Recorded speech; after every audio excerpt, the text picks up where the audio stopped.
Misotranao misafidy ny fandarana solanga eto amin'ny pejy vaovao 24/7 araka ny fanambara tany anaty fampanolalana samihafa tany dia manokana ity fandarantsika anio ity. Ny antony anankiroa be zao ny vahiniko tsy taon'ny Isakazoma fa anankiroa. Musa Sualihi mirabanao. Salama Joari, salama Faly. Faly, sy Faly iray fehivola mirabanao. Araka zao ahitantsika zao dia iresaka momba ny ady any Gaza isika. Amin'ny alahady zao mantsy no feno eritaona ny ady any Gaza. Ka ato i Musa Sualihi izay secrétaire général ny antsoina hoe cercle de réflexion d'intermusulmans eto Madagascar. Zay moa secrétaire général anao. Salam alaikum. Wa alaikum salam wa rahmatullah ta'ala wa barakatuh. Dia miaraba ny mpanaraka ny fandarana aty dia misaotra makasitraka tamin'ny fanasana Joary. Ya. Shalom marafevu. Shalom movraka. Hitanao reo am'zany fa olona samihafa mihitsy reto amin'ny resaka fa momba an'izy ity. Tsy iady izy rola, enga neka tsy iady. Fa tsika samy malagasy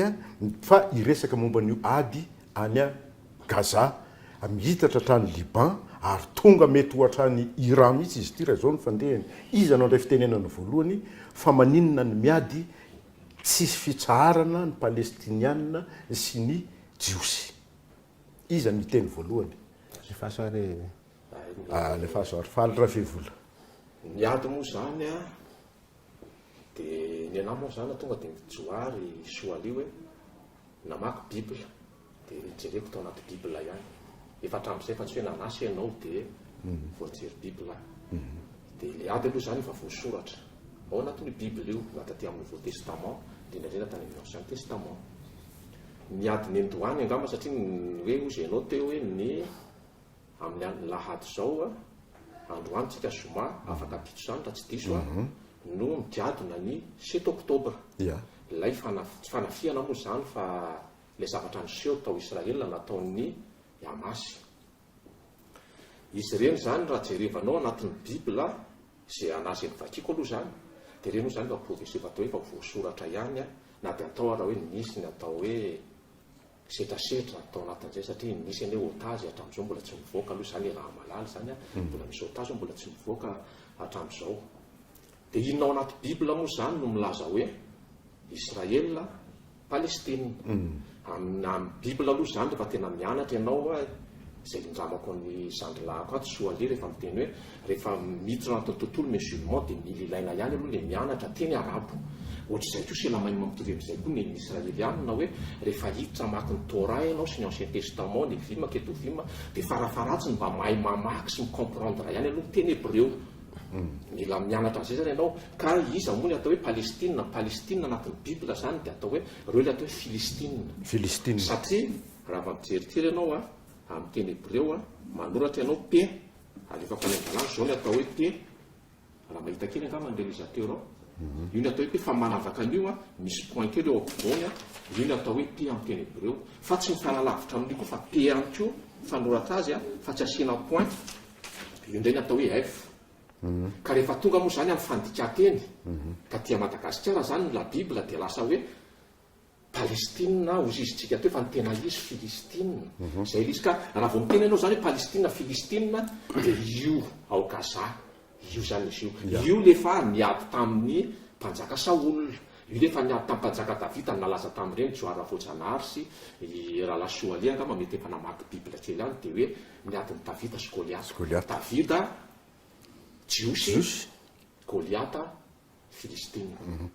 Zay ny fahitanao azy. Aza hoe fahitany Soaly azy. Za moa tsy dia te hisehory fa loatra aloha amina resaka finoana satria izay ny tena olana io aroaza vaiko rehefa avy eo ny madange azy raha ohatra ka hoentitsika amin'ny resaka finoana io le izy. Fa ny réalité angamba no resahako hoe no anisan'ny natonga ny ady io tsy tamin'ny 7 Oktobra aloha nanomboany fa io tantara efa taty amin'ny 48 taty ilay fanapa-kevitra niraisin'ny ONU iny no anisan'ny niteraka problème voalohany. Any hoe nanao autoproclamation aloha tany amin'ny 1947 tany ry zareo tao Israely hoe anangana ny état juif dia teny dia efa nisy fikorotana rehefa avy eo dia taty 1948 a dia nitsangana hoe atsangana ny état Palestine sy ny état Israely dia teo ny tena nanomboan'io ady io ny zava-nisy nefa ny taloha kelin'io raha jerena dia ny palestiniana nefa betsaka tao a Palestine zany ny arabe palestiniana raha taty 1917 mbola tamin'ny andron'ny Ottoman dia 90% ny olona tao Palestine dia arabo vitikely zany ny juif fa ny juif atao fa vitikely 90% 10% sisa angamba ny juif atao 90% arabo tena niara-ny aina reo ary tena afaka ny fanaraka tsara mihitsy tsy nisy raorao fa ny fiavian'ny jiosy européenne izay te hiverina any Israely teo ny nanomboan'io problème io satria promettre ny mpanjakana britanika satria mbola somandan'ny administration britannika ny Palestine tamin'izay hoe omena foyer nareo ao Palestine dia nitady fomba rehetrarehetra zany amerenana an zareo any Israely teo ny nanomboan'io olana io satria lay partage misy partage miangatra ao lay vahoaka izay maro anisa ao ny lasa mahazo ampahana tany kely dia teo no niteraka olana satria raha tsorina ke zany zava-misy ao dia ohatrany hoe misy vahiny tonga avy ao aminao dia hoe sorina le vahiny zay no manala anao tao zany hoe ary ohatra zany dinihana zay ty ady amin'izao fotoan'izao ty sy nisy hatramin'izay ve ady tany sa ady ara-pinoana sa ady ara-toekarena sa inona ny tena fototry le ady raha izany satria ny Soalia resaka tany ny Rafevola izy ara-tantara mifandray ve reo satsia ahoana le izy joary ny amantsy ny antony mahatonga amin'ny teny hoe tsy te hiseur fa amin'ny resaka tantara biblika manahirana izy io satria vao tsy ela teo nge ny prime ministre israeliana dia sahany teny mihitsy teo amin'ny tribune mitondra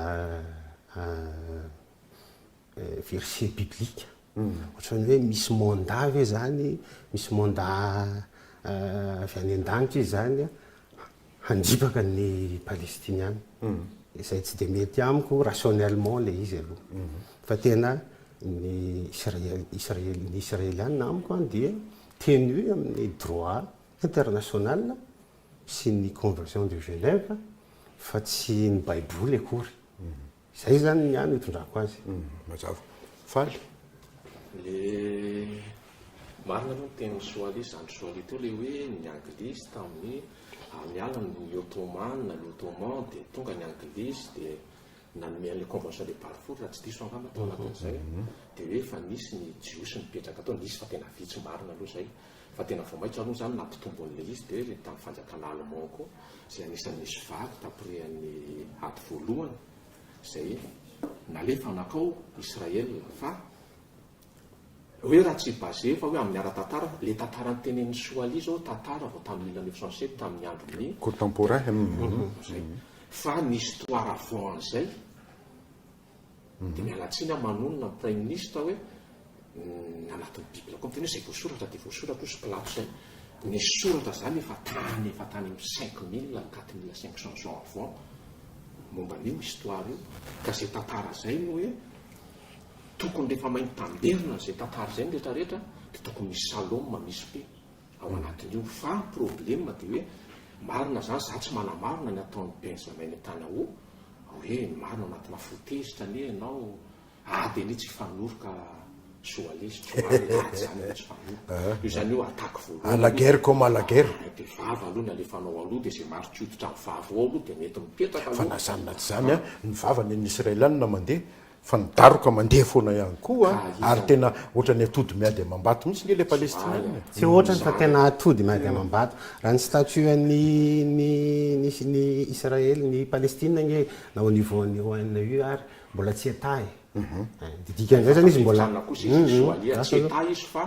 efa tafiditra conservateur hoe mba mahazo manatrika izy aloha satria observateur non nangataka mihitsy ny Palestine à titre d'observateur fa ny Américaine nanda tena nampiasain'ny veto mihitsy le droit de veto ane amin'ny alalan'ny OLP zany ny itenenany zareo veto ananan'ireo tokony misy ataon'ny firenena mpiambaka kosa manala an'ireo frantsay ny sinoa ny rosiana io zany tokony hovaina ao anatin'io union mafy be io maninona moa tsika ane zao soalia tratran'izany ko nety Madagasikara rehefa tsy afa manoatra ianao rehefa miteny ny frantsay tsy afa manoatra ianao anatin'izay ka zay zany hoe fahalalana mipetraka hatramin'izay satria vao niforona no ONU taprès ny guerrade lehibe reny rehefa niforona zay hoe raha vao tsy mijery n'izay tantara zay oa de lasa sanatria mbarina ny teninao raha vao mampiditra religion anao amin'io de ratsy be ny tantara ny tsy maninona fa raha ohatra raha tantara prouvé rationnellement de d'accord fa raha tantara biblique no resahanao eo ny danger amin'io zavatra io azavaiko manko ma-danger azy satria hitako izy io na ty amin'ny côté ty amin'ny silamo na ty amin'ny côté juif même na kristianina ary misy tendance telo zay tsika ao lay ataoko hoe tendance traditionnaliste de ny tendance littéraliste ary ny tendance réformiste ny tendance traditionnaliste sy littéraliste io miteraka problème io satria le araky ny teninao teo izay voasoratra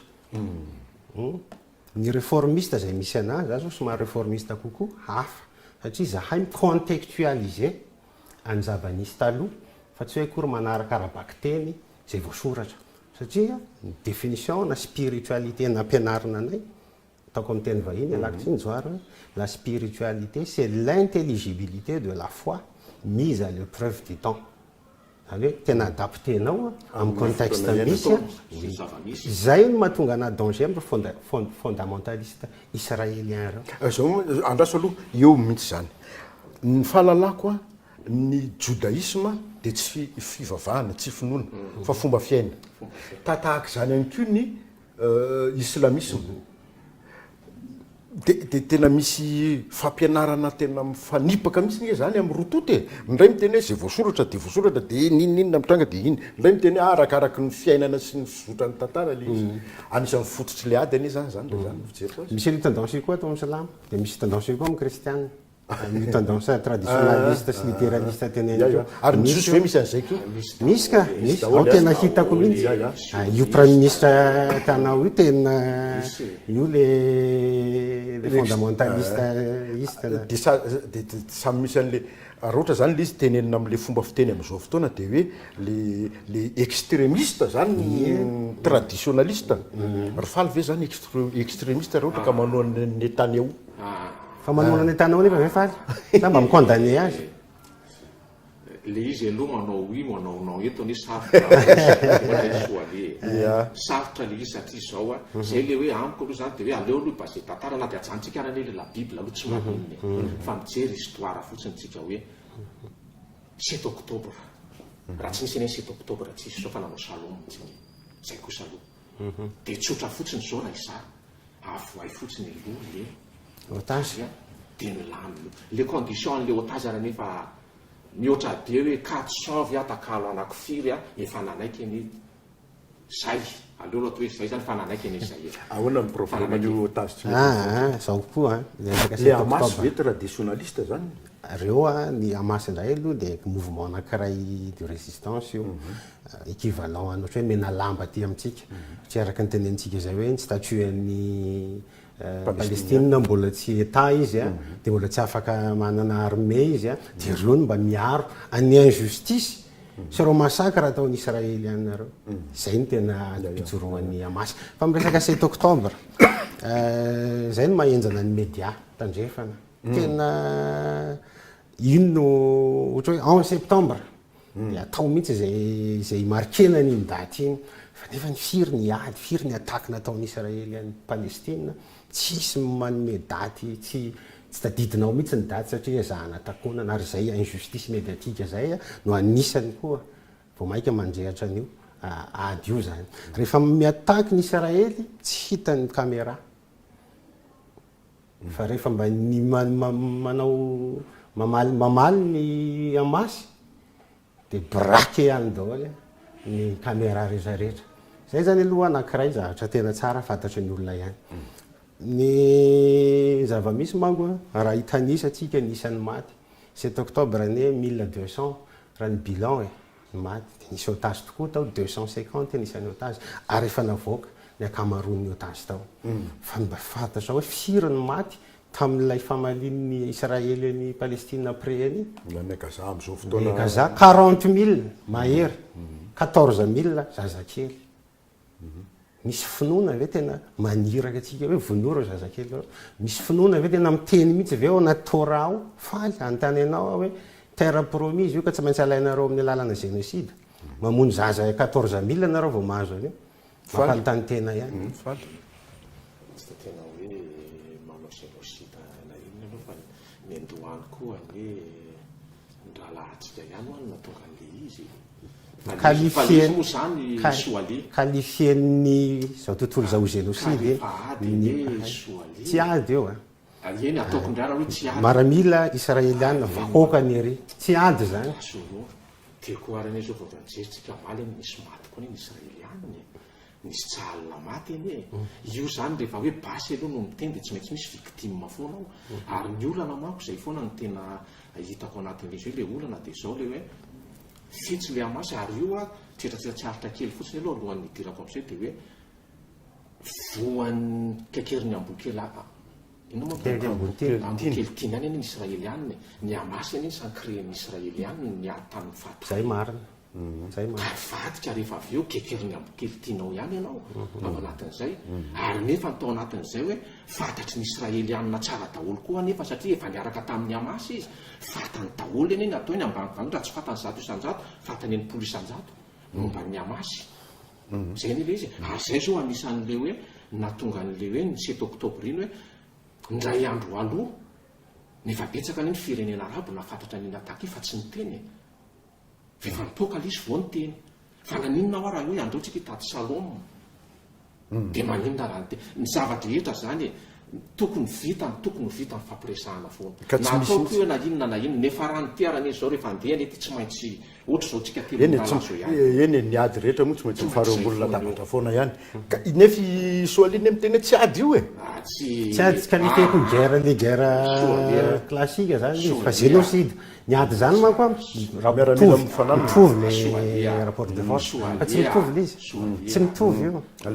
lasa oatra sanatria malatsiny any diteny teo lasa anjely ve zany ny Hamas dia rehefa ny anjely ve zany no manao kidnapping manao dia mety fa rehefa ny israeliana no manjera bomba dia vola dia mifamadika amin'izay satria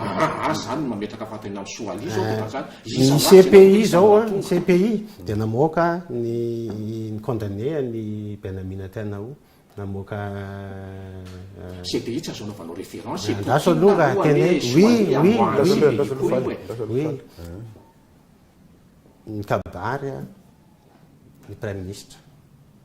tao amin'ny Nations Unies nivoaka daholo ny olona voaka daholo ny firenena rehetrarehetra firenena vitsivitsy isany teo satria efa tsapany olona loatra ny habibiana ataony Netanyahu tsapany olona loatra orona tsisy mahita dia mbola manana amin'ny majorité foa saka droit de veto io Amerikanina foana no mbola manavitra azy io zay mety ho aza vaiko rehefa aveo inona no mahatonga ny Amerikanina tena mifikitra amin'io ady io zay mamahana basy ny Israely io aza vaiko rehefa Iran mamahana basy ny Hamas ny Hezbollah c'est la même tsy mitovy mbola tsy mitovy ary fa zavaiko anao le izy alefa soary alefa moso zao fandehan'izy io tsy mitovy mihitsy manko le izy misy an'le azadina aloha fa ny Ligue Arabo Ligue Arabo no anisany mba manampy amin'ny Palestine iny zany mba nieken'ny ONU hoe nareo Ligue Arabo no afaka manampy ny Palestine porte parole ny Ligue Arabo tamin'ny voalohany moa i Nasser tamin'izay égyptienne dia aveo moa dimbiasy Nasser Arafat noho n'izy mbola tsy eta zany dia ampian'ny Ligue Arabo ny Iran tena anisany manana ny atao hoe éthique na guerre mihitsy izy satria fantany fa mbola tsy eta Palestine dia tsy afaka izy ny anampy tahaka ny ataony Amerikanina ny Israely. Zareo moa ny étiquette de guerre ananan'ny Iran. Nandefa missile izy fanampy ny anticipé zany hoe teny mialoha izy any Israely, ny teneny Amerikanina, ny teneny Rosiana hoe andefa zahay missile balistique. Zany ny éthique ana guerre. Fa ny Israely namelen'ny Liban teo naplaza ve amin'le bipeur naplaza ve terroriste mihitsy tsisy 24 heures avant akory ngara le missile balistique tonga vao androandro tsika hoe zoma tany naplaza renao no nalefanao foana dia izy hafa mihitsy ny maplaza mialoha andefa zay moa anatin'ny éthique ana guerre zay hafa mihitsy ny naplaza mialoha fa ny Israeliana nge tsy maplaza zany rehefa manao tonga dia 24 renao teny izy misy zatra tiako atongavany ty azafady aminareo rolany mampieritreritra amin'ity zavatra ty ny Israeliana tena toanany tandrefana tateraka mihitsy nininy nataon'ny Israeliana dia mody mikondane izy tsy mety io alamino io alina fa ao ambadika eo ihany izy magaga dia ireo tandrefan'ireo ihany koa nefa no mamatsy arabola ny palestinianina mba hivelomany satria tsy manana fivelomana ny vahoaka palestinianina mba hiainany dia asa hoe fananina mihitsy ve le ady mba hisin'ny fividianana basy sy voahan'ny vola anampiana ny ety sy ny roa azonareo ve ny tiako tenenina nao ny européanina tsy hoe manampy manahoana ny Palestina zany petsarambelatsy hoe mody manao geste zareo fa izy moa ny mpamatsy ny arme any Israely fa anisany koa ngeny européanina ny tena nanampy ny Palestine dia ny Ligue arabe sy ny OPEP raha vao nanomboka mihitsy io Palestina io après ny 48 iny dia nisy vola eo amin'ny 6 milliards de dollars teo ny budget de fonctionnement zany tsy maintsy ny ilain'ny Palestina dia ny OPEP reo le producteur de pétrole reo no namatsy any Palestina zany dia ny firenena amin'ny Ligue arabe dia ary tena Nasser Irak reny tao anatin'ny Ligue arabe daholo ry Saddam Hussein zany ry Kadhafi et consort dia rehefa avy eo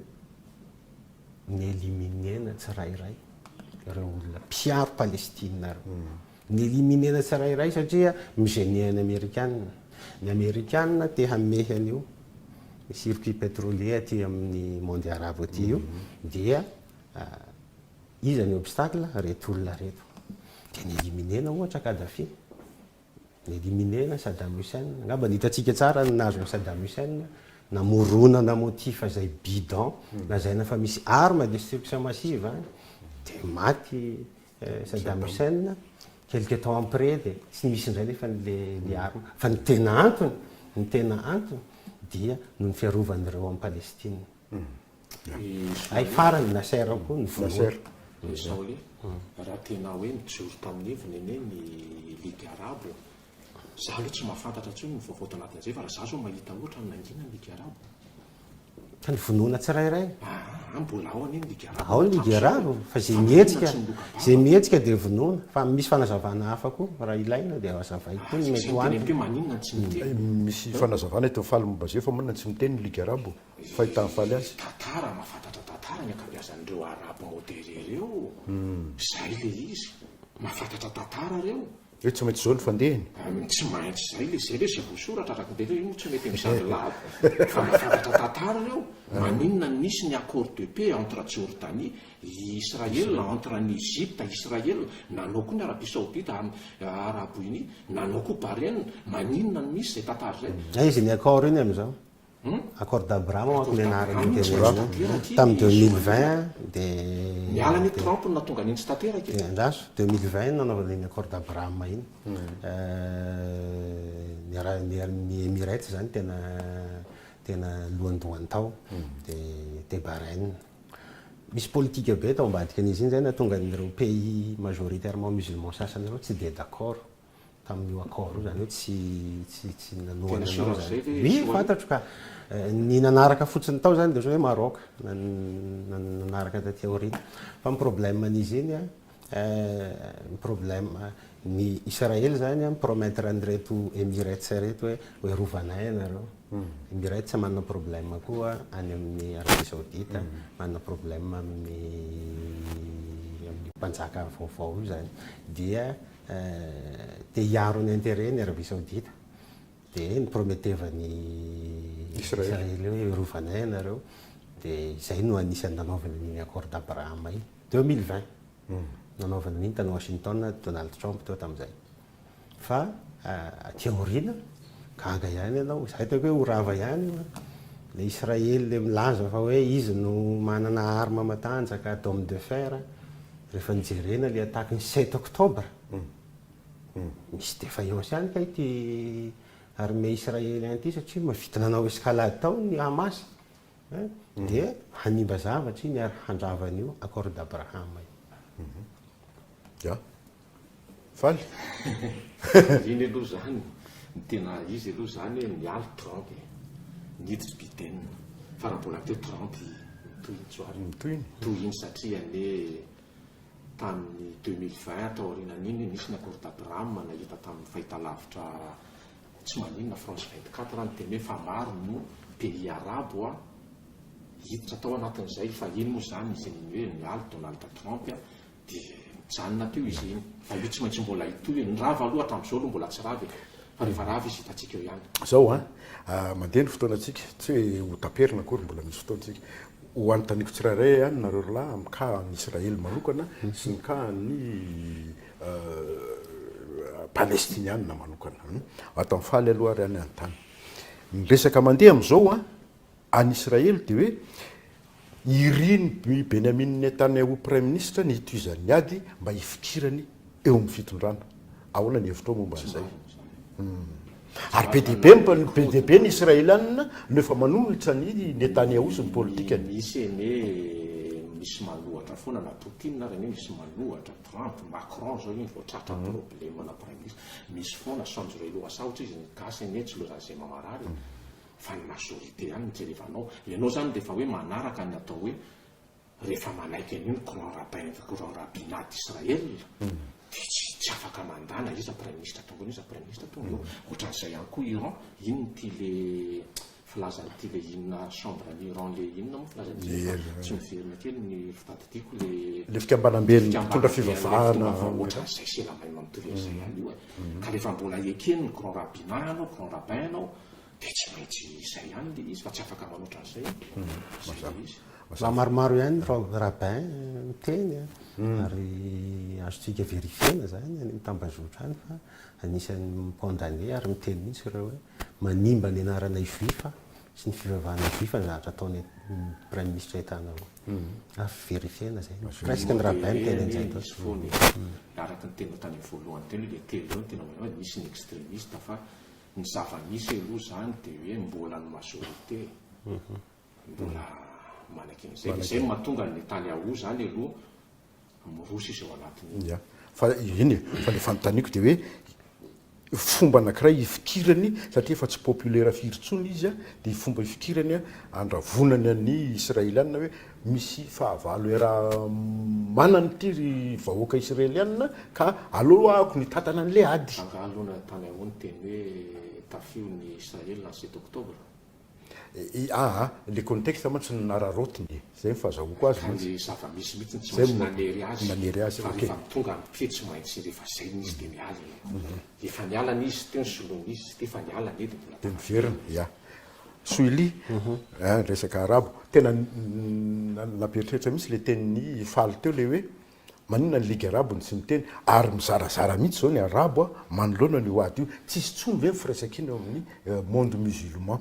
farafaratsiny araky ny nazavaky teo iny hoe nisy ihany aloha ny firaisankina tamin'ny alalan'ny ligue arabo taloha zany mbola teo ry Saddam Hussein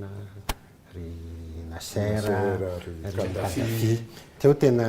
hitatsika angamba ny geste ny Gaddafi isaky ny tonga ao amin'ny Nations Unies kabariny Saddam Hussein reo tena nampiseho solidarité mihitsy ary fatatsika hatramin'ny fietsika nataon'ny Nasser tamin'ny reny guerre de 6 jours sy ny reny ny blocus ny teo ny canal de Suez reny tanao tena nisy action mihitsy zany nataony zareo nanehoana an'izay solidarité zay fa ny éliminena tsirairay reo Nasser dia nipifirina fatatsika ny nahafaty an'ny Nasser ny Gaddafi fatatsika ny nazo azy Saddam Hussein fatatsika ny nazo azy reo mety anisany antony mahatonga ny pays arabe satria manao injustice loatra ilay israelianina zay nge le olany tena tsy manatsa ny droit de l'homme ny convention de Genève ny convention ny ONU io tsisy respecté ny état juif mihitsy satria reo moa zany mieritreritra an'io le hoe peuple élu io ary io nanahirana ny européenne tamin'zareo hatramin'izay ny comportement zareo rehefa miteny juif tsy migénéraliser misy juif modéré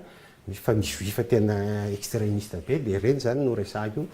afaka tenany koe ny sioniste reny ny tena danger dia io comportement zareo io zany zay nanahirana ny Europe hatramin'izay reny le antisémiste natonga an'ireny loi makasika an'io reny reny nanaovan'ny Hitler azy reny satria zay nge tena natonga an'io problème tany Allemagne io le hoe zahay no rasy farany ambony indrindra de manao tsinitsinina zay kosa tsy de mety amin'ny fomba fijery amin'ny maha-olombelona fa amiko tsy misy hoe juif ambony noho ny arabe na ny arabe ambony ny frantsay fa rehefa olombelona kosa de tokony hitovy ary ny maty koa tsy hoe ny raha palestiniana ambany kokoa noho ny raha juif non tovy daholo tsy tena lasa ohatrany biby mihitsy ny vahoaka israeliana naovan'ny juif azy ia fahitako an'le izy koa miova mihitsy le génération ka hafa le génération Yasser Arafat sy Nasser ohatr'izany de ireto efa moderna kokoa zany le mpitatana ny fitondrana samihafa any amin'ny firenena arabo de tsy te hiady tsondry zalahy satria de azo lavo ty anahirana azo eritreretana koa zay fa eo koa aloha misy ihany koa ny monde arabe hypocrite be zay tena efa niteneniko io tsy haiko fa inifaly any resaka an'io tao amin'ny radio antsiva za zao tendance za sunnite fa za tsy de makatoa ny politique ny Arabie Saoudite tsy de makatoa ny politique ny Arabie Saoudite izy amin'ny côté spirituel côté spirituel izy tany masina vao avy nanao pèlerinage tany tamin'ny 2022 za so aloha de tany masina any Israely io any Israely io zareo moa ny ataony premier ministre amina tany masina fa tena za objectif be politique j'ai dit bien politique ny Arabie Saoudite no tsy de tiako na ny fanafiany ny Yemen reny fa tsy ny frantsay arme avec ireny tsy de akasitrahako zany ny position any tany masina tokoa io ary za mbola avy nanao pèlerinage tany tamin'ny 2022 za oa sunnite de mitovy amin'ny Arabie Saoudite fa za ndray de makatoa ny politique ny Iran na de tsy chiite politiquement zany tiako ny position ny Iran ary izy tena ilay résistance ataony manoloana an'le injustice le izy ne io manko ny tsy hain'ny olona zany le hoe jihad ny jihad io dia sensiny misy telo samihafa io ary sensiny tsara daholo jihad voalohany amin'ny teny arabe atao hoe jihadin nafs ary faly mahay jihad nafs zany hoe effort personnel ohatra zany ny te hiala sigara de mila manao effort personnel zay midika ny jihad nafs ny jihad faharoa dia effort na olona maromaro ohatra hoe andaotsika hiady amin'ny fahatrano jihad contre la pauvreté ny jihad fahatelo eo izy voaleo hoe guerre io fa le guerre koa no misy condition be amin'ny islam voalohany condition voalohany am'le izy rehefa attaqué anao zay vao mamaly zay ny condition voalohany zay vao afaka miditra anatin'le ady zany condition faharoa tsy mahazo mamono ray aman-dreny tsy mahazo mamono vehivavy tsy mahazo mamono zazakely zasolo zay mbola misy ary hatramin'ny zavaboary zay ny éthique la guerre ao amin'ny islam zay zany vao autorisé anao manao an'io guerre io ny misilana rehefa ny Iran kosa faly efa nampilazany ary toerana stratégique daholo ny Mossad reo misibleny zay nga mo ny civil maty tam'le misilana lefa fa ana collatéraux izy fa tsy hoe cible dia kakolatéro fa tsy hisy missile balistique ho tsy Ka zao. mahafantatra hoe tetatabe ty bebe Olona ay somary machine israely zany tsy mahafantatra mihitsy ty zazakely zazakely ty rehefa alefy iny dia mamono azy rehetrarehetra io io arany nisy tonga ary tao Jericho zay mpi Jericho zany fantatrao tsara ahoana ny lasany zay le rehefa diso calcul ianao anatin'ny fandefasanao misy avy io dia any amin'ny tsy aliany ary saotra an'Andriamanitra raha tsy ny dôme de roc ny tratrany tao inona le dôme de roc moa dôme de roc zay ay ve iverina amin'ny soalia vetivety le resaka jihadiste tokotra n'le slamo mahery fihetsika moa filazantsika gasy azy aiza oazy amin'ny jihady io tsisy tsy islamika mihitsy io fa ino condamné ny silamo mihitsy io tsy misy milaza zany ao anatin'ny Coran na ao anatin'ny hadisy hoe manaova viveriana zany ianao zay ny teneniko zay teneniko zay no etika ao amin'ny islamo amin'ny resaka guerre rehefa attaqué anao zay ianao vao mamaly tovy amin'ny lalànantsika hoe légitime défense ihany dia misy condition be da be fa reo acteur ana moa vérifie problème manko ny atsika reto média occidentaux reto enjana be ry zareo amin'io zavatra io zany tsika moa zany tsy dia mijery vaovao fa ampijerena vaovao ka zay tiany zareo atao zany ry terroriste zany fataon'zareo teto Madagasikara ny olona ny reo titan-drazana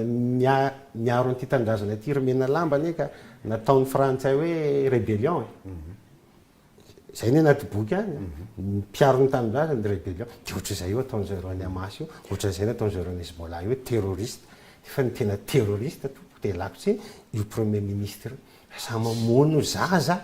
14,000 zaza vononao soalia tena acte terroriste zany ary ao gaga ny afrika CPI jihadiste zao jere tsara ny mahazo ty mahazo ny malisiany ty fa maninona raha zany hoe tsy apiditra resaka mihitsy ao fivavahana aloha janona ny tokoy fa iny mety mampisy tantara fa maninona hatramin'izao reo zany ao dia mbola manao ny ataony foana tsy mipasy fe zany le fampianarana atao amin'ny musulman tao anatin'izay mba tonga ny zalahy hoe ny fampianara raha tena ao anatina fahendrena dia tenenina ny zanaka hoe ry zalahy tsy mety eny ty ataonareo ity tsy mety eny ty fampisolany ka ny zanaka endry tsy maintsy manaiky ny teny ray aman-dreny fa maninona ry zalahy manao an'io zay ny le tonga anany jihadiste reto lazainao fa hoe anonareo jihadiste ny hatramin'izao mbola manao foana anaty Afrika ary tsisy fananana ve tao ny injustice miseho ao Israely dia miteraka acte isolé be da be io aloha dia masineo moa zany zao hoe anao zany zao ny dadanao ny mamanao vonovononao créer acte isolé io fa io miankina amin'le motivation tsirairay fa za teo nanome ny cadre légal sy licite ao amin'ny teny musulman ok ona faly nanazava teo soalia momba ny hoe misy lalàna mifeny ady ho an'drareo musulman israelianina koa ve mba manana zay misika fa zay koa le izy hoe nre hoe ny vaovao Sa rehefa ady dia ady. misika mampilaza foana izy aloha hialy zay ao raha fa izy zao ny teny dia ohatrany taty hoe mialahy aloha nareo le olana ane zandry sy joary le amasy ane fetsy rehefa mandefa rokety izy dia ao amin'ny fianarana na ao amin'ny hôpitaly ny alefa ny tefa détecté ny Israely na izy iny ny aingna dia voany ala dia fotoa dia valy tsy marina zay saoly tsy marina zay tsy marina zay satria zay le manipulation na vaovao ataon'zareo ary io hienjana be zareo amin'izy io ny gouvernement d'israéliana nanafatra mpanao gazety taloha 17 octobre eran'izao tontolo zao na mpanao gazetitsika gasy ary tany hiaja Tsimbazafy io tany dia nanao conférence de presse mihitsy izy ny gouvernement d'israéliana hoe official zany dia ny motifany zareo dia ny hoe anisan'ny mahatonga ny problème io ny takohony satria tena mampime le vaovao zany le iny amin'ny sisiny Gaza iny zany dia colon israélien amin'ny sisiny Gaza iny rehefa mandeha miasa dia angalarin'ny palestiniana ny entan-jareo miditra ao an-trano zay no ataon'zareo motif resaka sécurité classique ohatra zany ve ny motif andeha anaovanao génocide olona rehefa aveo lasa problème national le izy iny aja vavolombelona témoin zany nisy mpanao gazety gasy tany tamin'izay ary alefa niaja zay conférence de presse nataon'izay ka zareo manova information ohatran'io fa ny zavatra mahafinaritra fotsiny ny kamarony taloha raha malagasy eto efa manomboka tsy mino tsony any vaovao alefa nitandrefana io fa mba misurf any amin'ny réseaux sociaux reo satria misy source hafa dia efa manomboka miova zany fomba fijerin'ny olona ary zay mahatonga ny olona maro manameloko any Israely. D'accord. Ny source mahazo mijery ianao ny Al-Jazeera nefa misy anglais misy français mamoaka vaovao ny CCTV sinoa mamoaka reny zay aloha tsy occitan reny ny tsy azonao ferana izy amin'ny vaovao ataony raha teneninao amin'izay fa ny zava-misy fotsiny aloha ny anany teneniko hoe raha ohatra hoa ny vitsy mikitra ny rery rehefa samy mahay mipetraka dia mipetraka zany efa indimy tany Israely sao miteneninao zao za tsy miteny hoe tsara daholo ny Israelien za koa tsy miteny hoe tsara daholo ny Palestinien fa ny zava-misy tena tantara tamin'ny zanandeha faharoa tany Israel tamin'ny 2015 efa nisy fotoana nefa saika mitabofa ny Jordania ny Palestiniana io satria tsondromondry zalantsy tao ny Jordanianina ray lalana ho an'ny Hebron dia efa tezitra kosa ny Jordaniana fa manino ny setrasetra taon'ny isan'ny lavy ty ny Israelianina indray no namaly hoe aza mikitikity fa vao mikitika ny Palestina ka vao mikitika ny Palestina dia hoarovana indray tsy fantatry tsony zany izy amin'ny marina ao anatin'izay tantaran'izy zany tamin'ny 2015 fanontaniany ty mba tsara ho fantatry ny olona ihany Jerosalema tany masina palestinianina sa israelianina fa dia ifandroritana mihitsy io iza ny teny sa samy tompony izy aloha tany masina ho an'ny mpino musulman ary tany masina fahatelo izy io aorinan'ny Lameka dia Medina dia io moské na hoe Masjid al-Aqsa io zany manana tantara ny maizy azy eo amin'ny mpino silamo tao no nanaovany mpaminany an'ilay voyage mpaminany Muhammad an'ilay voyage astral niala tao zany izy dia manana maizy azy io ho an'ny mpino silamo zany dia afaka anaovana pèlerinage koa ho an'ny mpino silamo. Zay tantara zay le hoe tsika tsy afaka miala amin'ny tantara mihitsy ny hoe tantaran'ny fivavahana musulman dia hoe nisy Mahomet nalain'ny ange Jibril na Gabriel dia tamin'ny alina dia maindra tao amin'io toeran'io dia tsy maintsy nametra amin'ny marika zay fa ny tantara zay le hoe zay le tantara tamin'ny 1000 tsy fantatro izy iny 500 taonjato fa dimy tanoany raha tsy diso fa so dia manano eto fa terre sainte ho an'ny musulman fa zay izy tantara tamin'ny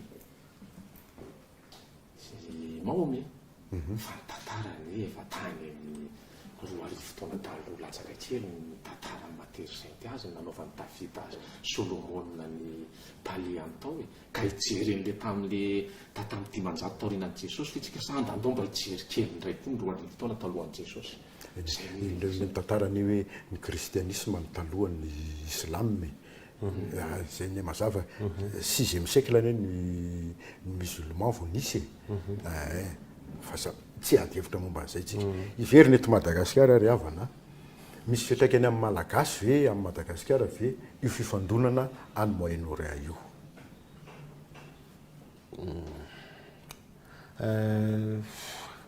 problème aloha tsy dia tena mbola filozofiatsika loatra eto dia le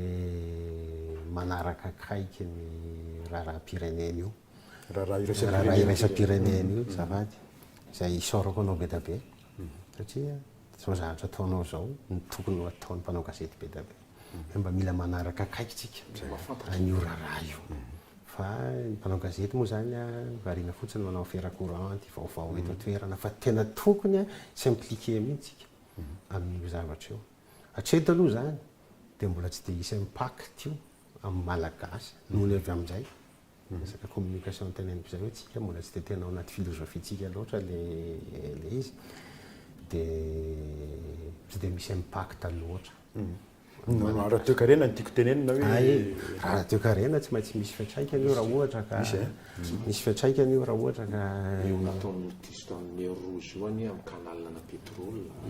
misy fiantraikany miakatra ny zany mpitondra fanjakana hatramin'izao hoe tena tsy maintsy misy surtout io aty nanomboka somatsika zao vakomaly efa mafy tsy maintsy ny ara-toekarena misy fa raha ny ara-piarahamonina amiko zay ara-piarahamonina tsy mifanenina lahy an-dalana ery dia sanatria zany ara-piarahamonina zany mijanona foana amin'ny voasoratra dia ao amin'ny Isaia zay a dia voasoratra fa eto Madagasikara ny eona ny taranaka Kedara sy ny Jiosy any amin'ilay nosy ozy izy faminany efa ela be zany iza moa ny taranaka Kedara zanaka Ismaelina faharosa fahatelo tsy fantatro izay taranaka Ismaelita sy ny taranaka Jiosy zany eto Madagasikara eto amin'ity nosy ity no hanao ny saloma sy fandrehetana voasoratra ao anatin'ny boky zany arazomenanao ny verset fa izo tsika isanao zay eto ka zay ny teneniko Zava-volombelona. tsy raha eto Madagasikara io a tsy ady zany ary tsy ady io zay ny hoe ny tena zavatra ny amina émission ohatr'izao tsy hoe faly fotsiny hoe dia ifamaly amin'ny Mosa Soalia hoe izy poroanina mizy tsy izay koa ny tena tanjony amiko aloha tsy izay ny tena tanjona fa hoe inona ny tena hoe tantara voasoratra ka zana mahita ao anatin'ny boky ny hindoisma na ny boky ny boudisme na inona ka hoe io misy peka hoe momba ny fireneko dia za manaiky an'izay ka za zao nahita atao anatin'izay satria za fa namaky Coran aloha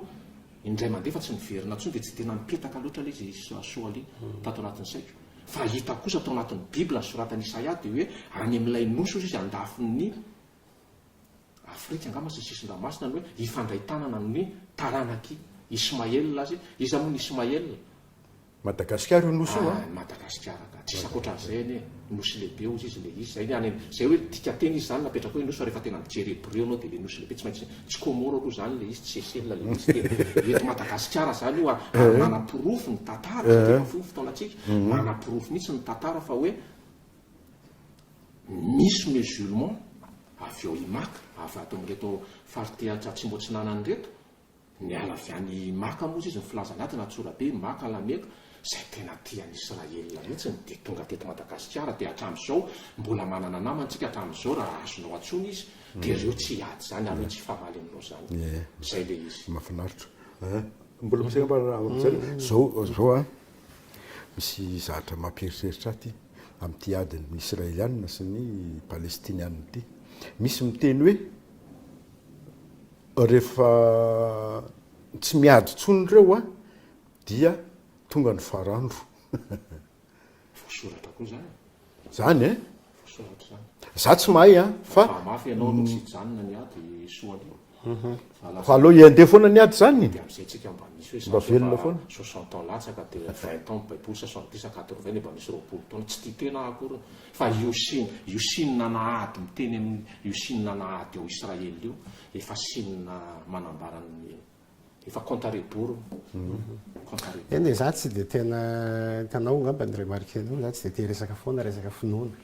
satria hitako hoe samy manana des croyances izy misy faminaniana teony azy dia irariko momba ao tanteraka dia eto Madagasikara io za tsy afaka andeha contradire an'izay zavatra zay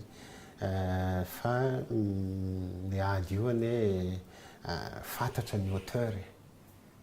fantatra ny auteur ny ady io dia tsisy afa-tsy ny Amerikana sy ny Européana zay mamatsy ny Israely raha janona ange ny famatsiana ny Israely tsisy io ady io dia ajaina fotsiny reo efa manaiky anie hoe asivy eta anankiroa iny résolution io fotsiny no appliquena dia samy mifananja rehefa avy eo tsy manina fa ny maramila kasika bleu no afaka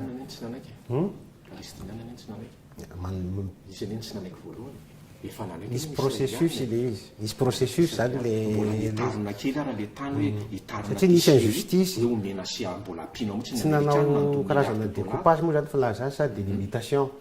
dia ampahany betsaka ny Israeliana zay tsy nanekeny Palestine ampahany betsaka nefa ny vahiny dia ny vahiny indray ve zany no impose hoe nareo miala teto fa anaity ny zanahary miteny misy cadastre avy any an-danitra fa anaity aiza ny zavatra ohatr' zany tsika mba rationnel ihany ary amaranako anazy satria anao miresaka malagasy misy tantara tsara fantatry ny olona hoe tamin'ny 1940 saika nalefa ny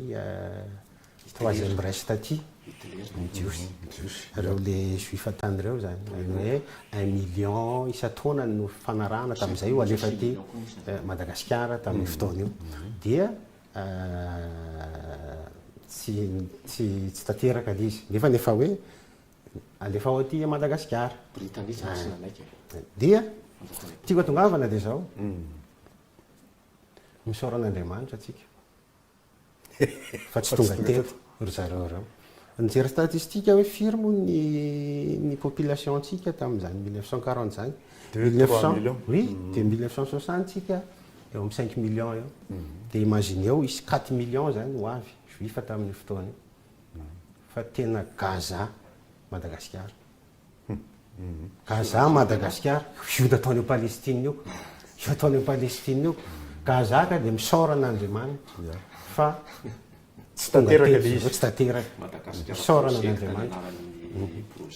Inona? Madagasikara projecte. Etoana daholo na ny vola na ny sambo mitondra an'ireo juifa reo dia noho tsy naneken'ny Britanika azy dia nirasy